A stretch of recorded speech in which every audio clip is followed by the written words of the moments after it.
का मैंने जैसे पाला नृत्य देखा। अभी पाला आप देख, शायद आप लोग, हम बहुत पहले बहुत बचपन में अपने गांव जाते थे तो उस तरह का होता था जब लोगों के पास कोई एंटरटेनमेंट नहीं था। सर आपका गांव कौन सा है? मेरा गांव बिहार में पड़ता है, तो मैं जो झारखंड में रहा हूं पूरी ज़िंदगी, तो बोकारो में पूरी ज़िंदगी रहा, वहीं से नौकरी किया, वहीं पढ़ा लिखा भी।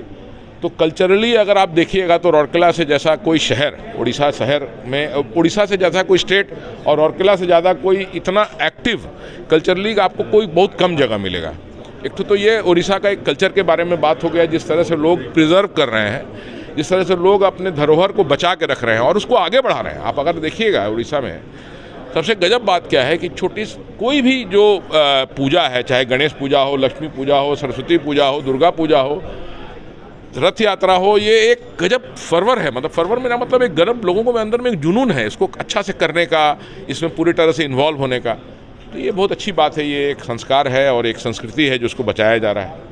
ये तो राउरकेला के बारे में और बहुत सी चीज़ें अगर आप है जो कि बहुत ही ज़्यादा अच्छी हैं। पहली चीज़ सर अभी तो खुशी का माहौल है क्योंकि अभी राउरकेला एक्सप्रेस, अभी देखिए क्या है कि हम लोग 23, हम बता रहे हैं आपको, अभी क्या है कि 2380 एकड़ के आसपास जो राउरकेला का ऑलरेडी एक्वायर्ड ज़मीन है, पहले का, मतलब नॉट अभी का नहीं, वो पहले का जब राउरकेला ज़मीन एक्वायर किया 60-70s में, तभी का, उसमें से जो ज़्यादा डेंसली पॉपुलेटेड जगह है जो उसमें से हम लोगों ने करीब 1200 एकड़ ज़मीन छोड़ दिया, उसको हम नहीं ले रहे हैं। पर जो बहुत स्पार्सली पॉपुलेटेड है, मतलब जहाँ पर कम पॉपुलेशन है, उस एरिया को हम लोग चाह रहे हैं। बिकॉज क्या है, वो राउरकेला का ऑलरेडी ज़मीन है, वैसा नहीं कि कोई नया एक्विजिशन है। राउरकेला का ऑलरेडी पहले का ज़मीन है, राउरकेला को अलॉटेड ज़मीन है, उसमें जो 300 हेमलेट है उसका हम लोग ऑलरेडी आइडेंटिफाई कर लिए हैं। मेन हाईवे के बगल में 15 एकड़ ज़मीन है, वहाँ पे हम और जो भी लोग वहाँ से हटेंगे उन सब लोगों के लिए हम एक 800 बाई समथिंग का एक घर बनाएंगे, एक कॉलोनी बनाएंगे छोटा सा, और उसमें हम लोग सब फैसिलिटीज़ देंगे, ड्रेन देंगे, रोड देंगे। ये सब हम लोग ऑलरेडी प्लान कर लिए हैं। और हमारा एक प्रॉब्लम ये है राउरकेला में कि 4.5 मिलियन टन जो राउरकेला हो गया है अभी रॉ मटेरियल मूवमेंट के लिए रेलवे लाइन होना बहुत ज़्यादा ज़रूरी है। बिकॉज अभी क्या हमारा सिंगल लाइन है और करीब 26 से 30 करोड़ रुपया हम सालाना खाली रेलवे को डैमरेज देना पड़ जाता है। वो डैमरेज पैसा बर्बादी है।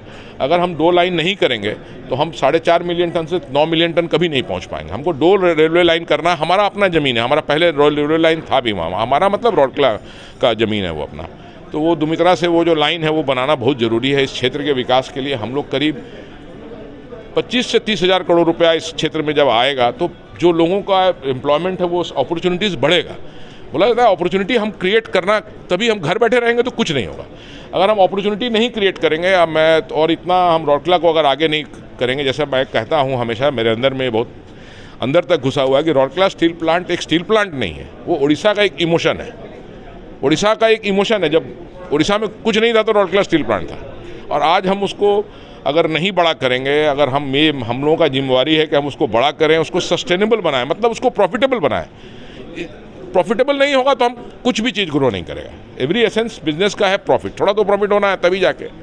तो ये जो पैसा होगा यहाँ से प्रॉफिट से जो भी आएगा उसको सब इसी क्षेत्र में लगाया जाएगा। लोगों के पास अपॉर्चुनिटी होगा, लोग उद्योग लगाएंगे, लोग नए इंडस्ट्रीज लगाएंगे, एमएसएमईज ग्रो करेंगे, सप्लाईज बढ़ेगा। अब तो गवर्नमेंट भी इतना केयर कर रही है, बाहर से सामान नहीं के लिए डिसोसिएट कर रही है।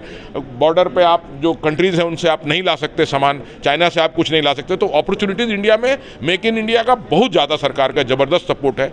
और वो पैसा जब यहाँ इन्वेस्ट होगा, जब यहाँ अपॉर्चुनिटीज़ बनेगा, तो then there will be lot of people who will be getting employment. बहुत से लोगों को एम्प्लॉयमेंट मिलेगा। सर अभी का सबसे ज़्यादा चैलेंजिंग क्या है? और अभी सबसे ज़्यादा चैलेंजिंग हमारा एक रेलवे लाइन है, जो कि हमारा प्लांट